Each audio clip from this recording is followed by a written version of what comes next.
Hello বন্ধুরা, দেখো আমার মা আজ রুটি বানাচ্ছে। দেখো আমরা রুটি খাবো।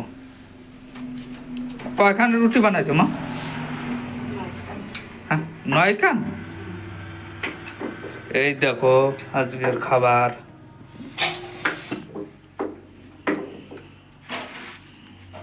দেখো মা বানাচ্ছে। দেখো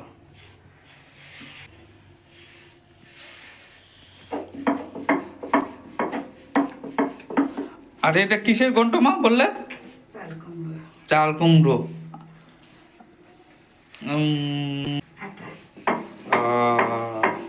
ঠিক আছে, খাওয়া যাবে ভালো, তাই তো মা? আমার তো ফেভারিট রুটি, সবাই জানে এটা আমার।